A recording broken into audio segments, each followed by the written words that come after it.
I'm back! Okay.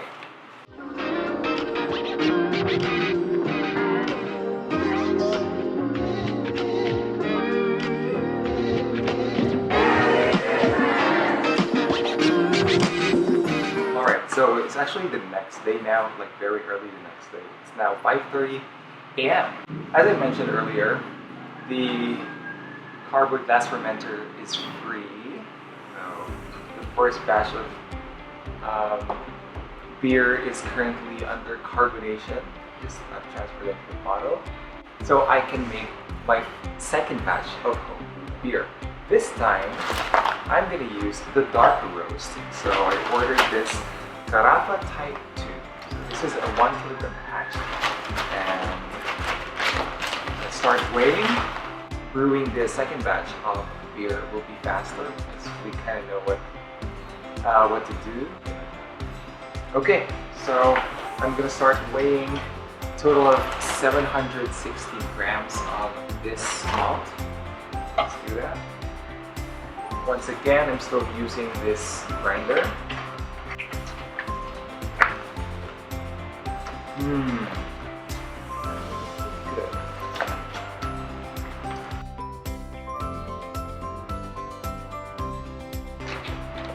I didn't have the initial reaction of whoa. You know, unlike when I first opened the Caramunic Type 1 grain, the fragrance of this is kind of lacking in sweetness, something like that.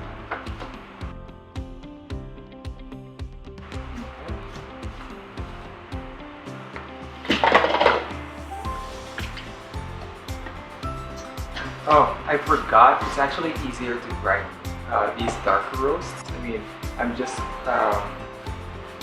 assuming that's the case because that's the case for coffee.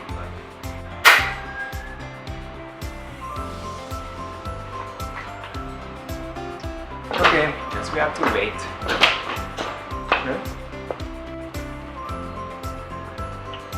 Okay, so this has now reached around 69 degrees Celsius. So let's get this ready. Right. Put this filter bag, big filter bag. Well, at least when I feel confident, or there will be like a higher demand, and I would have to make bigger batches of this beer, then I have a big enough filter bag to accommodate that. Alright, now let's put in the malt.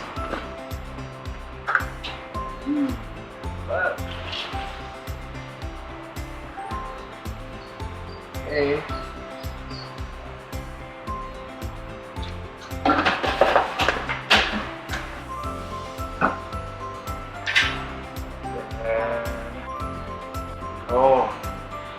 That smells good, you know, with the roast aroma right, that you get from the darker roast. Okay, so this already drops a little bit to about 67 degrees Celsius. Okay, now let me cover this. And also prepare the towel for insulation, yeah? I think about more than a minute has passed, right? So I'm gonna set the timer now. So that's about 1 hour of extraction, so I'm gonna set my timer. Okay, done.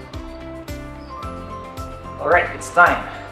Now the extraction is over. Now one thing to note with this batch, there was a time that I kind of overheated it just a little bit. Like it reached about 73 degrees Celsius maximum. So there was like 5 minutes or something that I removed the towel you know, the insulation. And then, okay.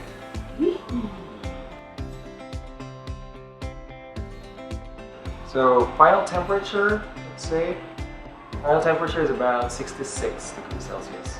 Yeah, a bit more than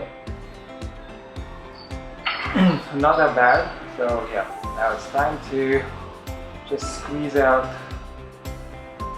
the, oh wow, dark. This is a dark wort.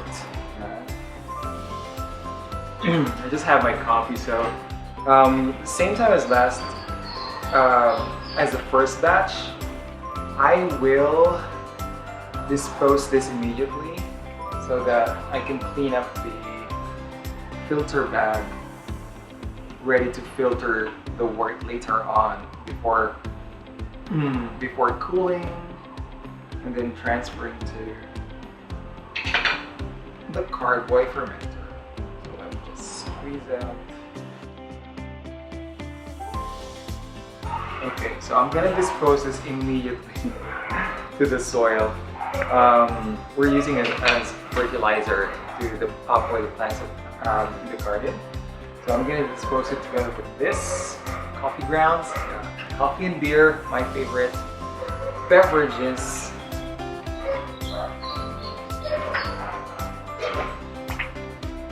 Okay, now, okay, the open boiling starts, and yeah, I'll get the hops. You know, there's one issue about the hops though.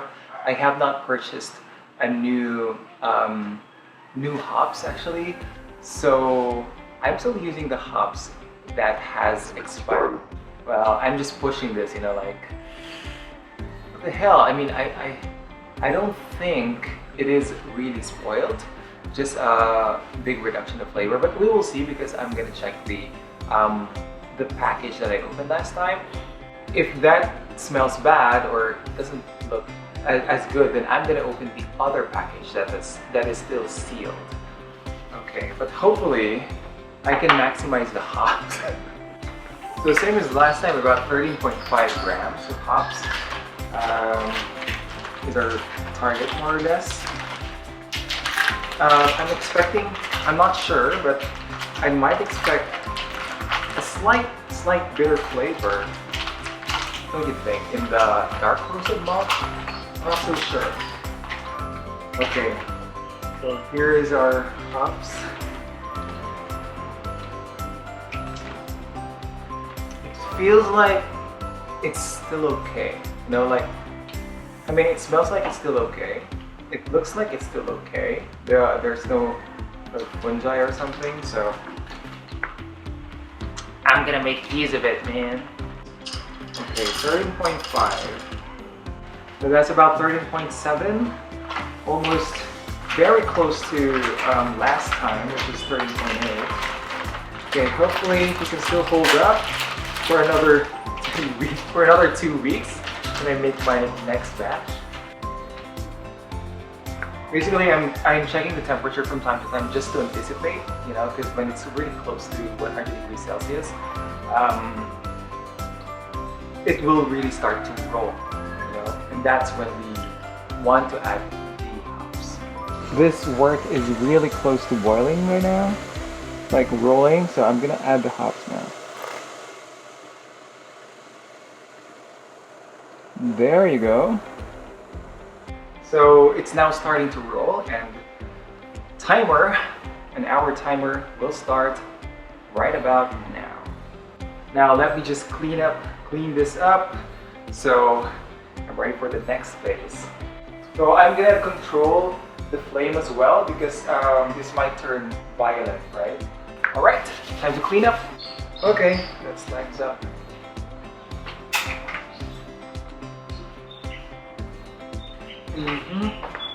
So I will transfer this. So let's see. Now, it feels like this is more than 1 gallon. Like this is actually more than 1 gallon compared to last time when I thought that it is more than 1 gallon, but it actually is almost exactly a gallon. Like it just fit the cardboard glass fermenter. Very loud. Look at this. Oh, I need this.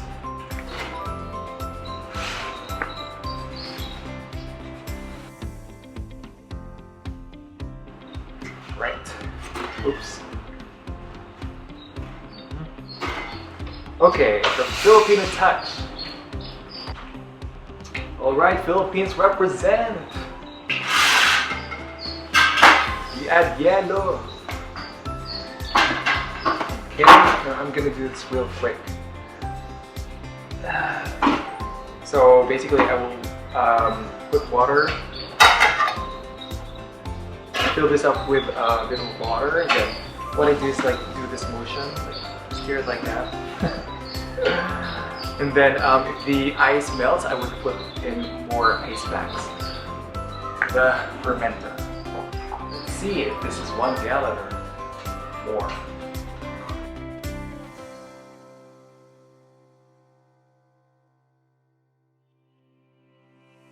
So this is a bit more than a gallon. I wasn't able to evaporate as much as the last time, so this the resulting wort is a bit more than a gallon. Now let's add in, well, at least I have a sample so I can take the density. Last time I forgot to do that. Okay, so let's add in the yeast. Last time I used about 1/3 of this. Hopefully they're still alive. I used about 1/3 of this last time, so I'm gonna eyeball like half of this.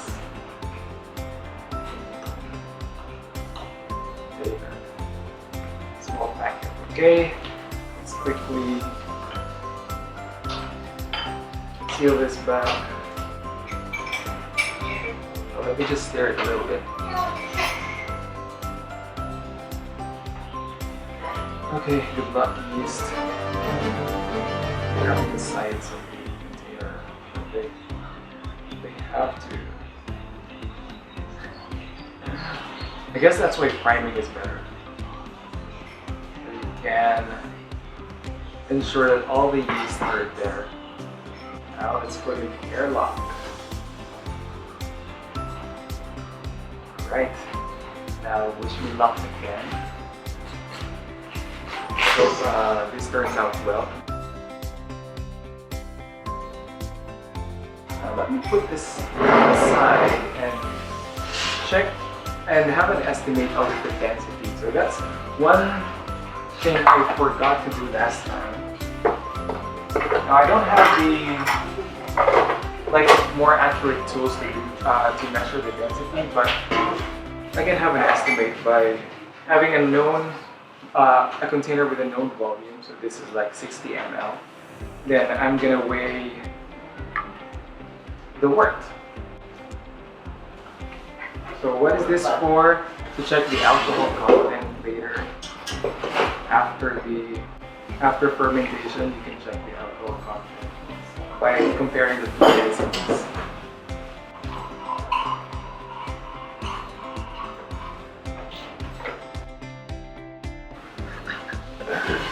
Okay, almost spilling, but yeah, so this is 61.6 grams. Let's check the density. So that's 61.6 grams divided, 61.6 divided by 60. So 1.027 grams per cubic centimeter. And then we'll check what the ending density will be at the end of 2 weeks. So I'm gonna spare a few ml, like around 60 ml probably, apart from the beer, like the preliminary beer that I will transfer to the bottle. So I'll see you again for another update after 2 weeks. That is the final product for the first batch and then the bottling of this second batch.